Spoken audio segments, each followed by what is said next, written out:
Welcome to Branding Your Business with Serifix, where we talk about branding with many talented and experienced designers and entrepreneurs. Let's learn together how we can improve our business through branding. Your host, the Serifix team, will be taking you on this journey. Let's build a community together.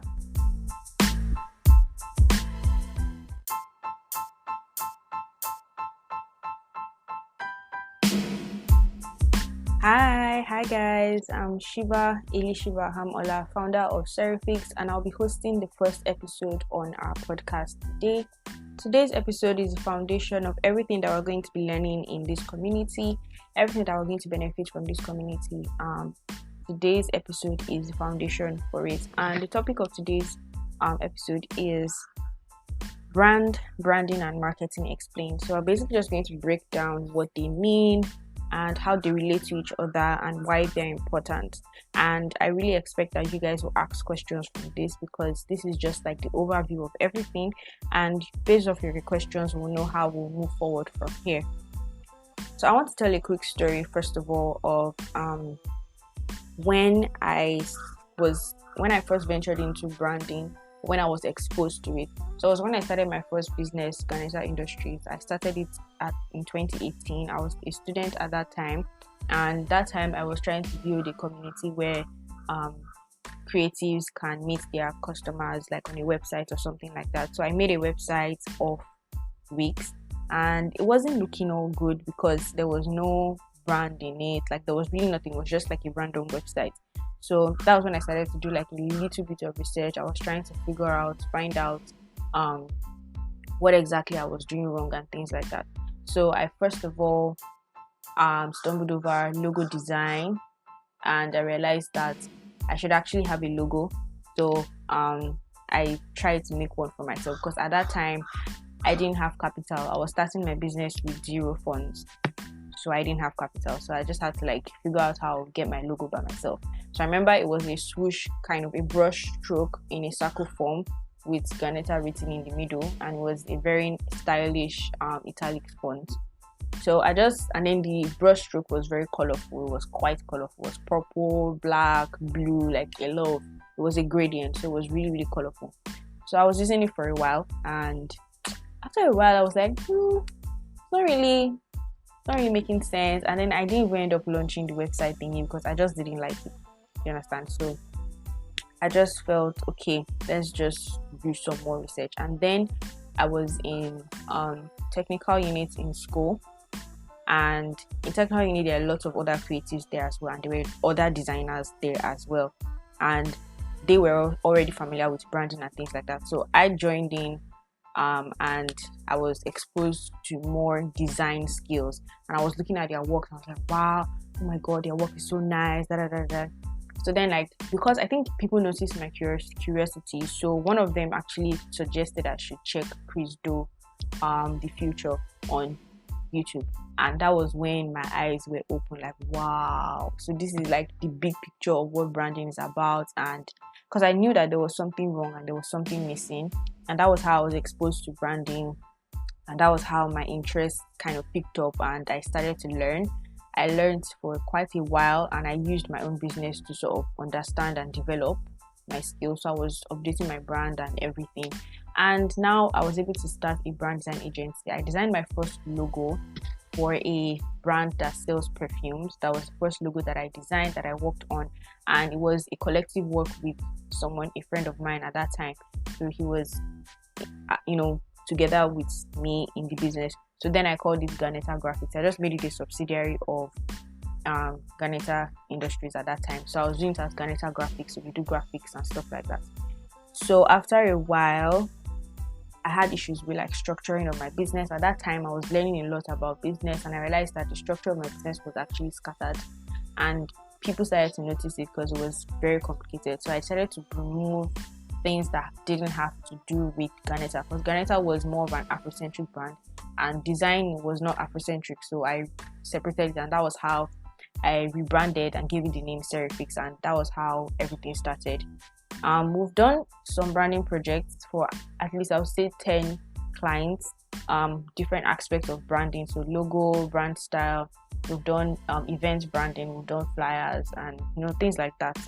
And then we've had a lot of experiences. Our team has evolved, and I've been able to get perfect, a good team basically on ground. So that's my story basically of how I was exposed to branding, exposed to design, and how Serifix was born. So at least now you have a big picture of Serifix and everything that has to do with this brand. So let's talk about branding, and marketing. So I always like to use a human being to sort of explain this better because it's easier to understand that way. So a human being has a face, their body, the outer appearance that you see. A human being, that's the person, right?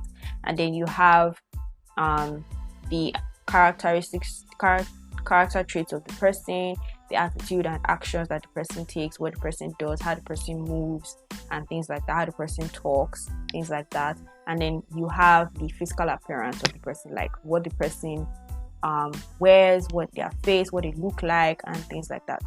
So that's basically how we're going to explain this. So the person is equivalent to the brand, meaning that the person that I am right now, people are seeing me, and people know me. So what do people think about when they remember me? Okay, that's what a brand is. Basically, the perception that people have of your business is your brand, right? Branding is mainly the actions that you take that builds up that perception. Branding is not a one-time thing; it's a consistent activity, something that you sort of develop. So you're taking actions, you're doing different things. That is what makes about branding. So branding is action, brand is entity perception, right? And then the last thing is marketing. Marketing is basically you putting out that brand. So the act of making your brand to be more aware, to other people, as to the public. And then I also want to add brand identity, because brand identity is different from branding. People think that branding is the same thing as a logo. They are not the same. Logo is not even a brand identity, right? So we have branding, which are actions that you take that creates the perception that people have, which is your brand, that creates the brand. And then brand identity are the visual parts of your brand, so things that people can see, the appearance, right? Things that people can see. That's your logo, your font style, that's your typography, your color scheme, your photography style, the way you create your adverts, everything that has to do with visuals. That is your brand identity. And then you have the non-visual aspect as well, which your tone of voice, your brand messaging, how you tell your stories, how you communicate your customers, how you communicate to your employees as well, not just your customers, people that are working in your business as well. How do you communicate to them? How do you relate with them, right? Do you have get-togethers to have conversations and talk? Those are the non-visual aspects of your brand. All these things put together shape up your brand. Everything, branding, brand identity, marketing, is all to create a perception for your brand in the minds of whoever comes across it, not just your customers, your competitors, your target markets, random people, audience, people that are not even your target market, all of that. Okay, so that's basically everything explained. I hope it's something that is understandable. You can definitely ask questions as well. So why is branding important, and how does it affect your business, right? So branding helps you to stand out. So let's assume you and your friend have a fashion business, right? And both of you are selling fashion, female fashion wears, corporate, wears, like corporate wears that you can wear to work, you can, wear to meetings, official, professional, corporate wears for females. That's what both of you are selling, right? But then for one, you started your brand as a solution to your own problem as a person. So when you started business, you didn't have enough access to, getting affordable fashion wears, fashionable corporate wears. They were not affordable. They were very, very, very, very expensive, and you could not afford them. So you were not really dressing the way you wanted to dress to work, when you were doing your 9 to 5. That's your story. And in your friend's story is that they want women to embrace their body, they want women to be more confident in the workspace, so they create products that are of high value and high price. Both of you are selling the same type of product in the same market, right? Both corporate wears for women, but one is affordable for people that can't afford, while one is on the expensive side, so that women can feel expensive and feel valued, right, in the workspace. So if you brand yourselves, if both of you first of all don't brand, you guys will look similar to the eyes of everybody, because there is the same corporate wares that you have on your Instagram or your website or things like that, right? But then if you decide that, okay, I want to tailor my brand to the fact that our brand is affordable, it's comfortable, people are welcome here, you can basically feel comfortable shopping for your wares without thinking of money in your head when you're picking outfits and things like that. So the way you communicate with your customers is welcoming, it's friendly and things like that, right? So you are basically letting people know that, okay, you're affordable, you're here for them and things like that, having that friendly vibe. That is what your brand would take. And then your brand visuals will not be so luxurious, they will be very comfortable. You have a calm vibe for your brand identity, right? So that's the visual and non-visual part taken care of. And then over time you start to run ads and create advert videos, and that is basically what you would be conveying, while the other person, they would convey luxury. So their brand identity will be very luxurious and very up there, compared to other luxurious brands that exist. You'll be able to picture what I'm talking about. So you have your luxurious brand styles, flashy colors, things that are vibrant and very and as well they want the women to feel high valued. So you have flashy colors and things like that, things that make people feel that will get their adrenaline high, right? That is what you want for that other brand, the expensive one. And then when you're communicating with brands as well, the same thing, you portray that image as to your customers. Now, if I as a person, right, wants to now buy fashion wears and my budget is very low, I already know where to go to automatically without having to think twice, because there is a clear distinct difference between the two. First of all, the prices on one is, on the affordable side, and before even noticing that, I already noticed that this place is already looking calm enough for me to feel comfortable to spend my money here, right? But then if I'm the one that likes the flashy, I want to spend 200k on my dress, like I really want to spend 200k on my dress because I want to walk into the workplace and heads will turn and things like that, and I'll feel very confident. I will be looking for a brand that catches my eye from that angle. Do you understand? So that is what branding does, and that's how branding helps you to distinguish yourself from your competitors. The next thing is branding creates a consistent experience for your audience. So like I said, the two examples that I gave, the very affordable one, you already know that everything that these people are going to bring is affordable, and this is why I say branding is an action. You don't want to start to change your tone every once in a while. That would affect your brand, in the long run. So if you stick to your branding, stick to your brand identity, and you stick to it head on, you are consistent with it, then you'll be able to give a consistent experience for your audience. Everybody's already used to you, like how everybody's used to Apple. Everybody knows that if Apple launches another phone today, it's going to be expensive. Like we already know how much we should save. We already know the budget we should have if we want to buy Apple devices. You understand? But if you're going to buy things like Xiaomi or Redmi phones or things like that, you already know that, okay, I can just run it now. You just gather some money here and I'll be able to afford it. Like we already have that set in our mind. So the same thing to any type of business that you have. So that is basically what happens when you brand your business, right? The next thing is it turns first-time buyers into long-term customers.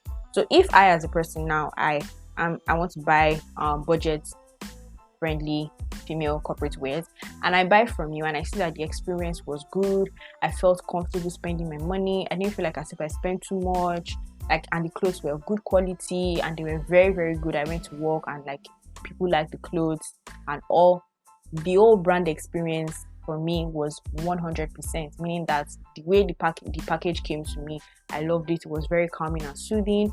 Maybe inside the package box there were nice calming scents, because some people spray perfumes in their box. It's also a tactic. These things are very, very important, and you won't know them. You won't do them if you don't know them, right? So people spray perfumes in package boxes. They put items inside just so that people can have a certain feel and experience when they get packages from customers, from their brand rather. So you open the box and see that I'm welcome to this calm scent. I'm seeing that there are chocolates inside, whatever it is that is inside that you want to help that person to feel calm and welcome, and feel good about spending their money, right? and then the clothes is there, very neatly ironed and packaged well. And then I wore the clothes and it was my size. That's why also your product matters, because branding is not only about the logo and all of that. The whole of your business has to be done on brand. If you are an affordable business, you're selling affordable clothes but of good quality, the clothes should actually be good quality, right? And I said that okay, the clothes are good quality and everything. And then I wore the clothes to work and everybody was like, wow, your clothes is nice, things like that. I would definitely come back for more, even from the packaging alone. From that level of me getting the box and opening it up should already make me want to order more, even before I even test it out. So that is what branding actually does to your business. So these are three things that I want to mention. And then marketing just basically helps you to convey what you actually going to offer to people. Like everything that I've explained right now, right? The whole journey that the customer has gone through, right? You have to be able to communicate that journey to other people so that people know that, okay, if I buy something from these people, this is what I will experience. And this is something that is valuable for my money. That is marketing, right? Marketing is just painting that picture in their head, giving them that idea in their head that, okay, this is something that I actually should get. And then everything just works hand in hand, because your marketing ad should also tell that story. The person that's going to do your voiceovers should also have a calming voice. Don't go and get someone that is doing has a very deep, strong voice, or a very luxurious kind of voice, and then it's giving some mixed vibes in your ad video. Do you understand? So like everything goes hand in hand. So this is just foundation, like I said in the beginning, and then this is basically everything that I feel like you should understand. I feel like if you understand everything that I explained right now, you would be open to the idea of branding more, right? And you would want to know more, and you want to have this for your business, right? It is not, I'll be honest, it's not cheap, right? It's not cheap to get this. It is not. I'll be honest with you, it is not. Because even if you say, okay, you get someone to do your brand identity, you're lucky enough to have a friend that has the skills and they do it for you for free, you still spend money on marketing. Like, you still spend money to get people to see this brand. So like, it's not cheap at all. To be able to have that quality packaging experience that I explained is also not cheap. So, but then we'll get on in more episodes on how you can get this the affordable way and how you can go around it, some ways to like bypass. When do you actually start to go head on and go full force with like painting of your brand and everything. And we'll also invite other entrepreneurs as well to come here to talk about their brand and how they were able to paint perceptions, their customers, how branding was able to benefit them and help them to get more customers over time. So that being said, that is everything for this particular episode. You can definitely check our website. We'll put the information in the description of this episode. Check out our website to see what we have there, what we have to offer you. We will soon launch our Telegram community, so that is going to be coming up soon as well. It's going to be a community for business owners, to just like we have here, but somewhere where we can converse with ourselves, with each other. So you can also ask questions as well. If there's anything that's I explained in this particular episode that you want more clarity on, you can definitely ask questions. And because this is our first episode, we're going to be giving a free consultation to one person. Check the description as well for information on how to qualify for this particular consultation. So we'll basically just look at your brand, give you tips, basically just do a brand strategy for you. What I explained right now about the fashion brand and everything is kind of like a 2-minute brand strategy. So it's basically just like a strategy of how you want to brand your business and what you do and things like that, branding and marketing strategy. So that's what the consultation is going to be about. And you have all the instructions in the description as well. Our next episode, we're going to be talking about how you can prepare to get your brand identity done. So what are the things that you need to put in place first before you go ahead to a brand designer to start getting your brand identity to be done? Because definitely you're a business owner, you can't do it yourself. Do you understand? So yeah, so that's going to be our topic for the next episode, and we'll probably have a guest as well, but stay tuned for that. So yeah, thank you guys for watching. Follow us and we'll see you guys in our next episode. Bye.